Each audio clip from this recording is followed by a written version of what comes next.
Hi, welcome to the Gamesplainer. I'm Jeff the Gamesplainer, and today I'm gamesplaining photosynthesis. In the game of photosynthesis, each of the players is trying to grow trees, take them through their life cycle, and earn the points for the richness of the soil of where that tree has grown. So you'll notice there are 4 areas marked by the different numbers of leaves. They represent each of the 4 different levels of points. So the ones in the middle, the highest point is worth 22, and that goes down to 20. The ones on the outside go from 14 down to 12. So the earlier you can complete the life cycle of a tree in any of those areas, the higher the points you'll get from that area. The game starts with 2 trees from each player set on the board. They can be placed at any location on the outer rim of the board. There are 2 phases that will happen on each round. The first phase happens to everyone at the same time, and that is where we get sun points.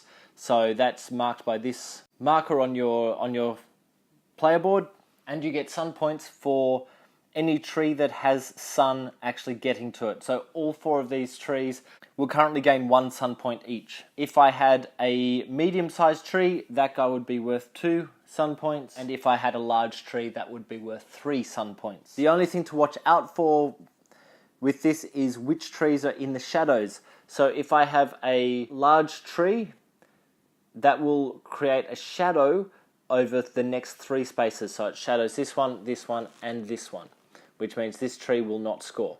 However, medium trees cast a shadow for 2 spaces. So we're going directly back from the sun. There's little arrows on the sun, so it's going that direction. So this one's cast a shadow there and there, which should mean that this tree wouldn't create any sun points, but it's taller than this one. So any taller tree will still gain those sun points. So currently, as it stands, blue would be receiving 1 point for this, 2 points for this, 3 points for that, which is 6 points. But because this one has a shadow that goes 3 spaces, this guy back here will not get any points. So we move the sun points up to 6.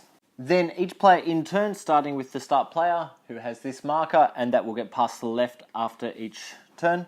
Each player is able to use as many of the sun points that they've gathered as they like. If you don't use all of them, obviously you're starting with a higher number of sun points to add to in future turns. In order to gain any points whatsoever, you need to cut down the large tree, which is this one here. How do we get that guy there? It's relatively simple. We need to start by purchasing any of the trees or seedlings that exist on our board. We go from the bottom of the column, so anything at the bottom is worth whatever is next to it, whatever the number is next to it. So to get this seedling off the board, it would cost me 1 sun point. To get this small tree, it would cost me 2 sun points. Now when I buy these things, I'm just releasing them, so 3 sun points for the medium one, and it would be 4 sun points for the large one.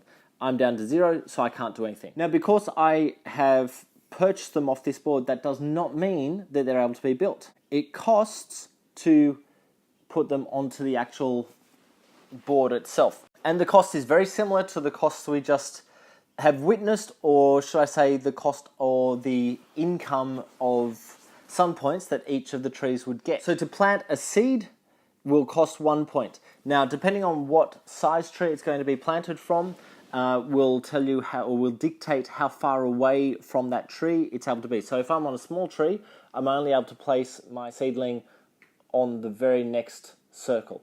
Now, noticing that each circle is only able to be actioned once. So if I use this tree to get that seedling in, I'm not now able to use that tree to grow. Or I couldn't grow that spot and then send it 2 out, because the medium trees enable me to plant a seedling 2 spaces away, and large trees, you guessed it, 1, 2, 3 spaces away. Once I have a seedling there, that will cost me 1 light point to grow that into a small tree. I'm not going to be able to do that on the turn where I actually planted the seed, simply because that space has been actioned already. You can only action each space once. So it will cost me 1 light point to turn that seedling into a small tree. When I take that seedling off the board, that comes to the bottom of my player board, so the bottom of the row. If that row is full and I take a seedling off the board, I'm not able to place it there. I need to discard this into the box. It won't be able to be used again. And the same goes for each next level size tree up. So if I wish to grow this tree into a medium tree, it will cost me 2 light points. And that tree will go back to the bottom of that row. Once again, if there are no spaces available because all 4 of them are back on my own board, this will get thrown back into the box, never to be seen again during the game. To go from a medium tree to a large tree, if I've got this out in my available trees, will cost me 3 light points. And then to finish off, to go from a large tree to its final demise will cost me 4 points. 4 light points, that is. I take that and I take the highest points card available from that type of ground. Once I've run out of light points, or I've decided that I've used all the light points that I wish to use, it will be the next person's turn. If those numbers are a little bit confusing to you, not to worry, everything is marked on the bottom of your own player mat, and it tells you how far things can go and how much light points it will cost to upgrade each of your trees. Once that's happened, and everyone has done all of their movements, the sun will rotate clockwise around the board, the other player will get the start player marker, and we start by scoring points for who can see the sun. We continue that way until the sun gets all the way around. Once that happens, remove the top time marker and then keep going. We keep going until we remove the final time marker. So there are 3 rounds to the game. If you wish to play a slightly harder game or longer game, there is a 4th round marker that you can add to the game. And there's an additional rule where you're only able to grow a tree or a seedling if it is not in the shadow. So you can only grow stuff that was able to actually score points from the light this turn. When we get to the end of the game, so at the end of the 3rd round, we count up how many points everyone has from these tokens, plus you get 1 point for every 3 light points that you've got left on your board at the end of the game, and that's actually marked by these little green dots. So it's up to 6 points on the bottom here, 3 points if your light token is there, none obviously if you're less than 3. Okay, that's it. I hope this helps you get photosynthesis to the table. I hope this gives you a good idea of the rules for photosynthesis. Please go on and watch my other video to see how the game plays. If you have any comments or suggestions, please write them below. If you have any games that you wish to be Gamesplaned, please shoot me an email at thegamesplainer@gmail.com. Follow me on Instagram and Twitter at thegamesplainer to keep up to date with the games that I'm playing. Subscribe to my videos to keep up to date with the games that I'm gamesplaining, and until next time, enjoy gaming.